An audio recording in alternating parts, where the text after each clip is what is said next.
We've grown used to wonders in this century. It's hard to dazzle us. We've grown used to the idea of space, and perhaps we forget that we've only just begun. We're still pioneers. Sometimes painful things like this happen. It's all part of the process of exploration and discovery.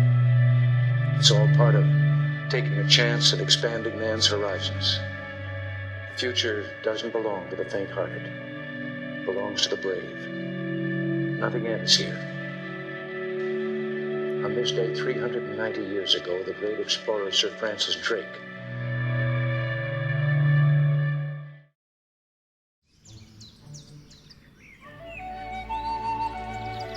anywhere from 70 to 90% of all plants on Earth will form a very special, intimate relationship with fungi.